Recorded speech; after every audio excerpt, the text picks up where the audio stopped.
Olá, boa tarde. Vira e mexe, ficamos sabendo de pessoas que exercem ilegalmente a profissão. Alguns casos só são descobertos depois de já terem prejudicado a vida das vítimas, como aconteceu em Goiás. Uma mulher fingiu ser esteticista e deformou o rosto das clientes.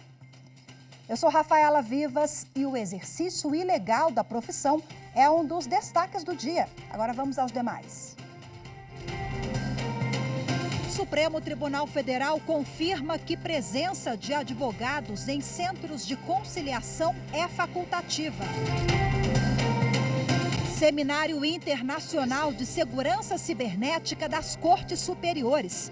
Ministra Rosa Weber, presidente do STF, ressalta a importância da criação de redes de confiança para enfrentar os desafios.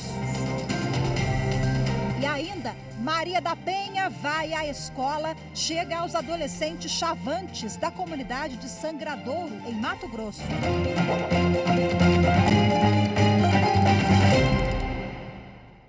O Supremo Tribunal Federal confirmou por unanimidade que a presença de advogados em centros de conciliação é facultativa.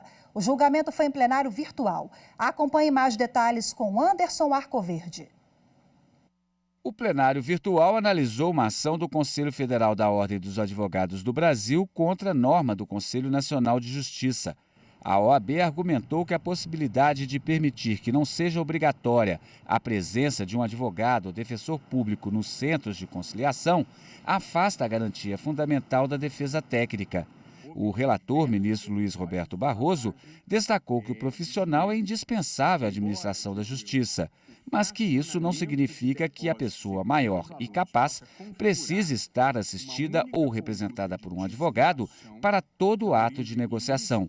Segundo o ministro, a resolução do CNJ não afasta a necessidade de presença de advogados nos casos em que a lei processual exige, mas apenas em casos de direitos patrimoniais disponíveis. Barroso lembrou ainda que, caso uma das partes se apresente com o advogado, a mediação será suspensa para que a outra parte também possa ser assistida. O ministro concluiu que não há ofensas a garantias fundamentais, e sim uma atuação mais eficiente e menos burocrática do Poder Judiciário. A terceira turma do Superior Tribunal de Justiça decidiu que citação em local diverso não muda endereço para intimações indicado no processo, salvo o pedido do réu. Mais informações com Jéssica Castro. O colegiado entendeu que se o réu é encontrado e citado em endereço diferente daquele fornecido pelo autor da ação, isso não o autoriza a supor que as futuras intimações dos atos processuais serão enviadas a esse mesmo local, a menos que assim ele requeira nos autos. Com esse entendimento, os ministros negaram provimento a um recurso que pedia a anulação da sentença, na qual o recorrente foi condenado a pagar quase R$140 mil a um banco. No caso julgado, ao procurar o réu para promover sua citação na ação de cobrança movida pelo banco, o oficial de justiça o encontrou em um endereço diferente daquele indicado na petição inicial, que havia sido fornecido por ele mesmo no termo de confissão de dívida. A citação foi feita e o réu foi intimado para comparecer à audiência de conciliação. Mas como a pandemia da Covid-19 não permitiu a realização da audiência, foi enviada ao endereço que constava no processo a intimação para que ele contestasse a ação no prazo legal, mas o homem não foi encontrado. Foi informado então que o local seria a residência dos pais do réu e, com o processo seguindo a revelia, o juiz o declarou presumidamente intimado e proferiu a sentença condenatória que transitou em julgado. Na fase de cumprimento, o executado alegou nulidade da sentença por cerceamento de defesa devido à falta de intimação, mas a impugnação foi rejeitada nas duas primeiras instâncias. Ao recorrer ao STJ, o devedor afirmou que não mudou de endereço após a citação e que as intimações deveriam ter sido remetidas para o local onde ele foi citado.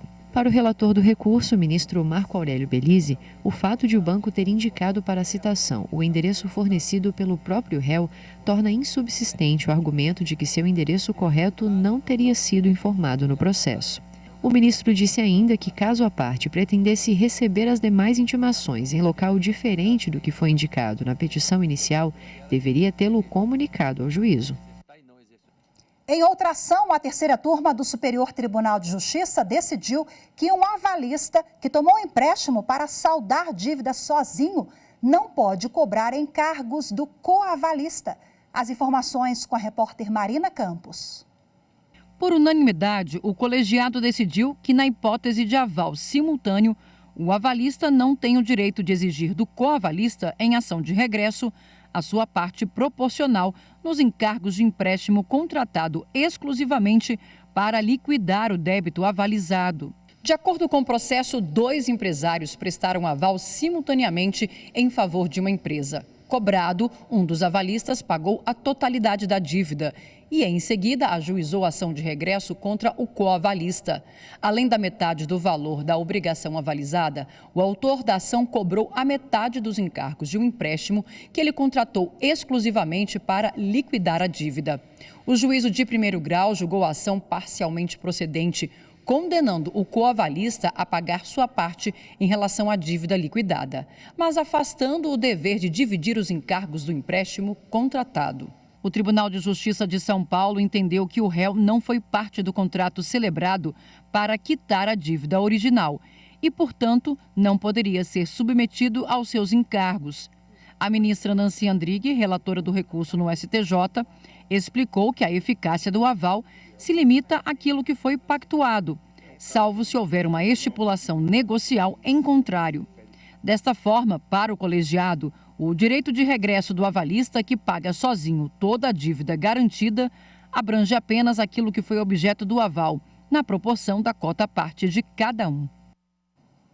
Gratificação por atividade de segurança é destinada a analista e técnico judiciário com atribuições de segurança. A decisão é do Tribunal Regional Federal da Primeira Região e a reportagem de Lincoln Freitas. A primeira turma do Tribunal Regional Federal da Primeira Região confirmou a sentença que negou pedido de um servidor que pretendia que fosse declarado seu direito a receber a gratificação por atividade de segurança, a GAS. Ele sustentou que teria direito a GAS em razão do exercício da função de motorista de veículo oficial na Procuradoria-Geral da República. Ao analisar o recurso do servidor, o relator do processo no TRF1, desembargador federal Moraes da Rocha, destacou que a GAS tem como destinatários os servidores ocupantes de cargos efetivos de analista e técnico judiciário, inspetor e agente de segurança judiciária dos órgãos do Poder Judiciário da União. Sendo assim, não se pode reconhecer a servidor integrante da carreira do Ministério da Fazenda designado para o exercício de cargo que não tem relação com a área de segurança o direito à percepção da GAS. Por isso, a apelação foi negada pelo colegiado. A seguir, os perigos da atuação de falsos profissionais no mercado de trabalho. Vamos saber o que diz a legislação sobre o exercício ilegal da profissão. Os detalhes em instantes, voltamos já.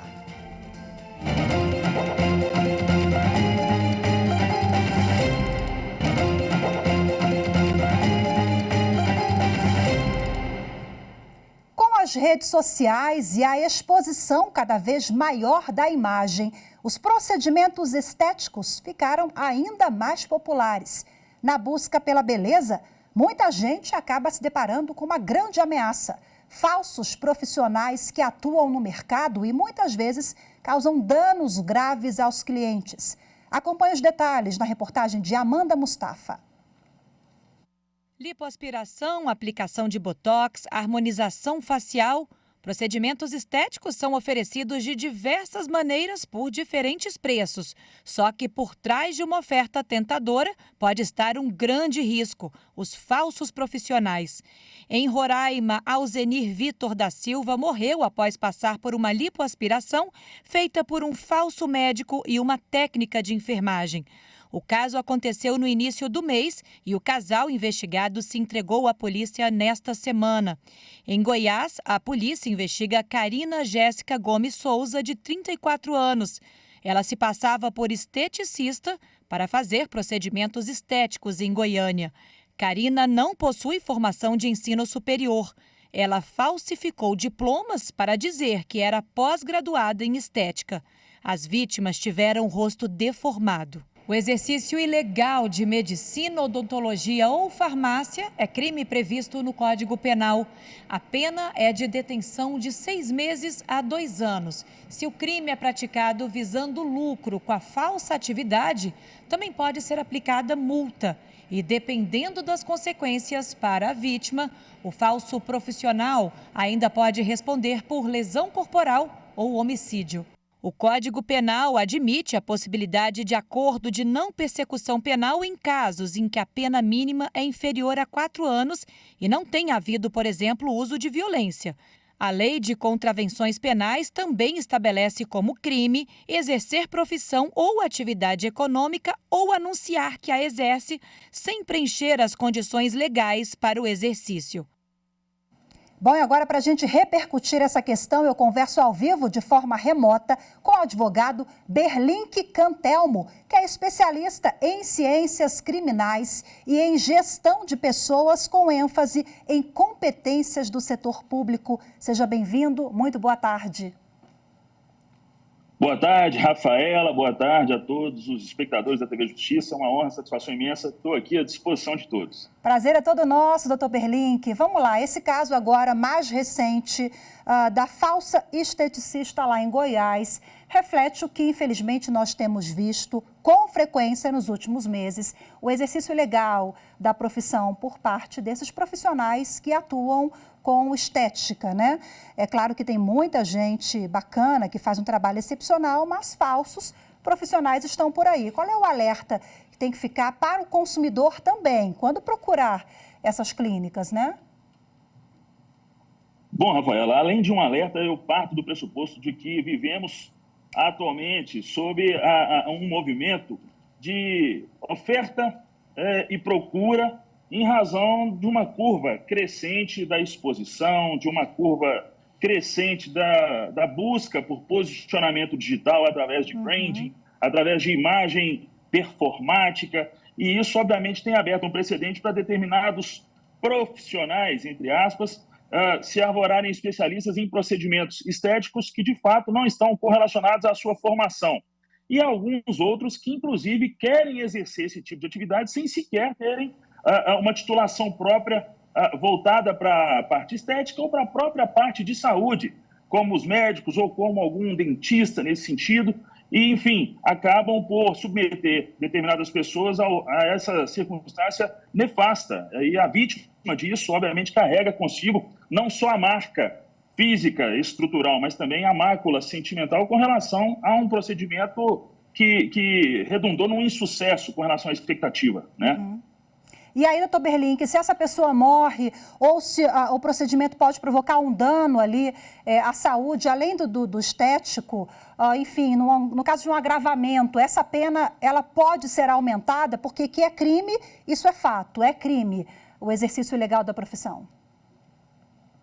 Sim, na nossa concepção, do ponto de vista técnico-jurídico, o artigo 282 do Código Penal traz consigo um preceito secundário de sanção, de pena, que, ao nosso sentir, de acordo com a realidade, já está ultrapassada. Por quê? A pena de detenção de 6 meses a 2 anos não traz, em sua característica própria, o conceito de prevenção a esse crime. Por quê? Porque nós temos uma série de institutos despenalizadores que, de fato, essas pessoas conhecem e que as levam a ter a segurança real e efetiva de que, em algum momento, sequer serão submetidas a um processo penal ou, quiçá, a uma condenação, a uma execução de pena nesse sentido. Então, o critério de prevenção correlato à pena, nós enxergamos como esvaziado, como superficial, como ainda bem raso, de acordo com a necessidade real de prevenção e repressão desse tipo de modal criminoso. Agora, existe uma larga distância entre o crime previsto no artigo 282 do Código Penal e a contravenção penal do exercício ilegal de profissão, que, diga-se de passagem, também é até pior em seu preceito secundário por ter uma previsão de pena ínfima, pequena, e sem contar que o procedimento do Juizado Especial Criminal é totalmente distinto do procedimento penal sumário comum, uma vez que lá também essas questões são tratadas como de menor potencial ofensivo.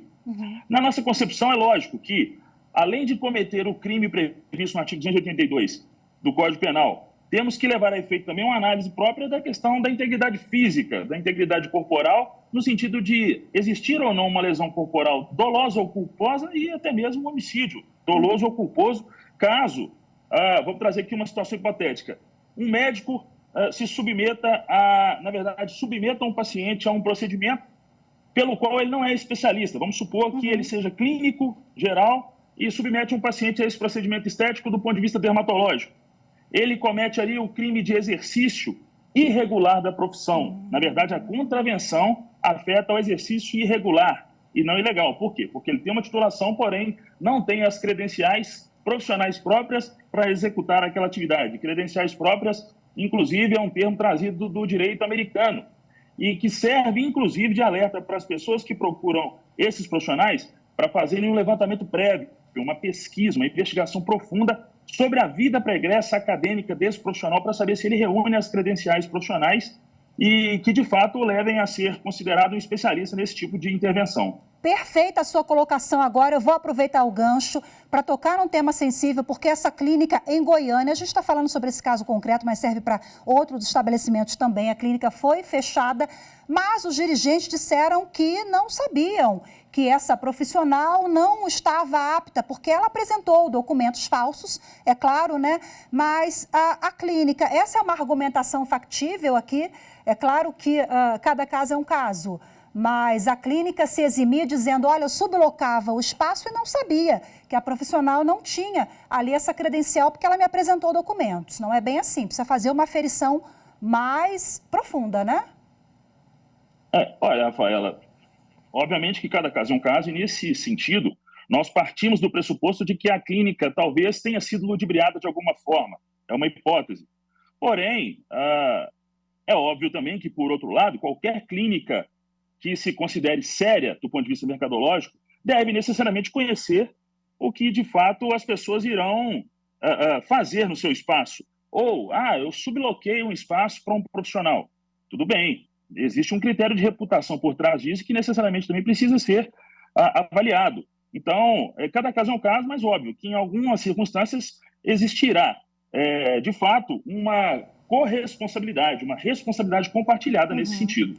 Maravilha, muito obrigada pela sua participação aqui, né? De toda sorte, atenção redobrada, é sempre bom alertar consumidores, quem procura, clínicas também, né?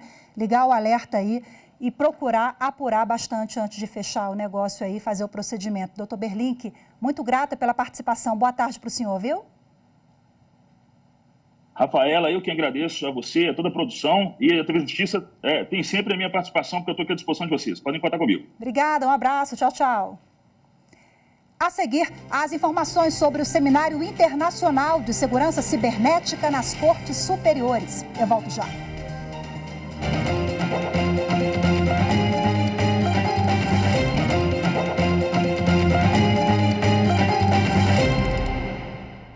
Seminário Internacional sobre Segurança Cibernética está sendo realizado no Tribunal Superior Eleitoral. A presidente do Supremo Tribunal Federal, ministra Rosa Weber, ressaltou a importância da criação de redes de confiança.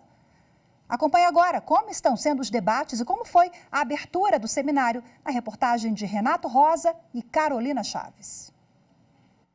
A presidente do STF, ministra Rosa Weber, abriu o seminário. Ela destacou o empenho e o apoio da União Europeia em ajudar o Brasil a criar mecanismos de segurança, prevenção e de combate aos invasores de sistemas. Diante de ataques cada vez mais elaborados, os tribunais brasileiros precisam estar atentos e investir em segurança cibernética. Há que proteger com redobrado zelo as informações sensíveis a nós confiadas. Cada dado, cada documento carrega consigo a responsabilidade de resguardar não apenas informações, mas a dignidade de todos aqueles que buscam amparo na justiça. A confidencialidade não é apenas uma obrigação, é o alicerce da confiança que que sustenta a nossa sociedade. O Brasil é um dos 6 países que a União Europeia tem acordo para o diálogo e transmissão de experiência contra ataques virtuais e identificação dos invasores. Para o embaixador Inácio Ibanez, a construção de parcerias é muito importante para a segurança cibernética. O presidente do TSE e ministro do Supremo, Alexandre de Moraes, diz que a discussão sobre o tema e a implantação de medidas devem transcender governos. A questão da segurança como um todo, segurança nacional, segurança pública, segurança das instituições, essa questão de segurança é questão de Estado, e não de governo.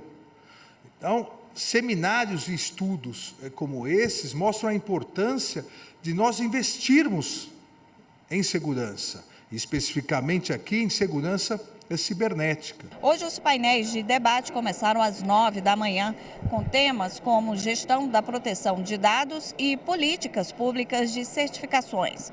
O atual cenário da segurança cibernética, as consequências judiciárias dos ataques e as respostas aos incidentes cibernéticos também serão discutidos durante o dia. O chefe de Segurança da Informação do Supremo, Marcelo Antônio da Silva, falou que o encontro pretende promover um ambiente mais seguro a partir de discussão sobre gestão de segurança da informação, prevenção, resposta rápida aos ataques e inovação. Para a gente é uma grande honra contar com este apoio da iniciativa privada, das instituições, para que a gente possa fortalecer essa cadeia de confiança que é fundamental para a gente elevar o nível de maturidade nessa área, contando com a expertise de cada um. A presidente da Microsoft no Brasil, Tânia Consentino, ressaltou que a empresa aplica cerca de 4 bilhões de dólares por ano em inteligência artificial e que tem sido uma ferramenta eficiente no combate ao cybercrime. A Microsoft não treina os algoritmos com os seus dados. Então, a gente tem isso como princípio número 1 e investimos em cibersegurança para garantir que o ambiente de negócios se desenvolva, que a tecnologia seja adotada com tranquilidade. Falamos muito em transparência na forma como a gente constrói o código, em transparência na forma como a gente constrói o algoritmo.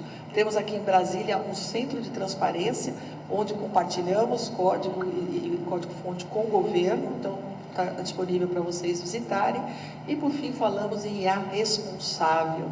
E aí eu tenho que reportar para a sociedade o uso da inteligência artificial.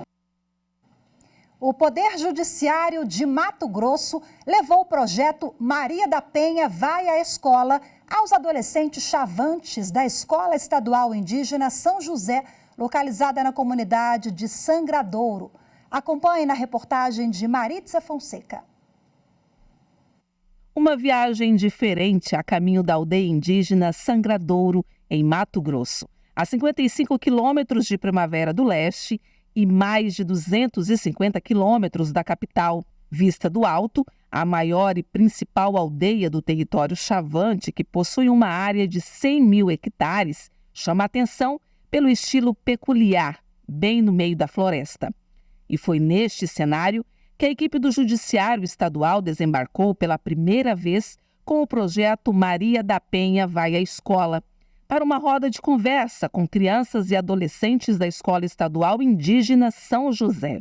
O nosso objetivo em trazer Maria da Penha à aldeia Sangradouro é para a questão de trabalhar a prevenção de violência doméstica e familiar contra a mulher, pensando no ambiente familiar como um todo. Uma vez que a gente trabalha com a prevenção, a gente está diminuindo o risco de crianças e adolescentes presenciarem brigas, presenciarem conflitos e possivelmente reproduzi-los no futuro. A comunidade indígena foi bastante receptiva a esta ação inédita da 2ª Vara Criminal da comarca de Barra do Garças.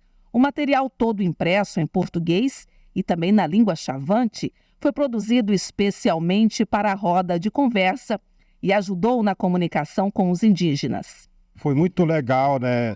A presença da equipe para apresentar, discutir, fazer roda de conversa foi muito importante para os nossos alunos, principalmente para a nossa comunidade, os caciques. Vítima de violência doméstica, esta professora do ensino fundamental contou a triste experiência de ser violentada e disse que foi salva pela Lei Maria da Penha. Eu recebi um livro sobre a história dela. Aí, só com a história que eu li, o espírito dela me deu força para que eu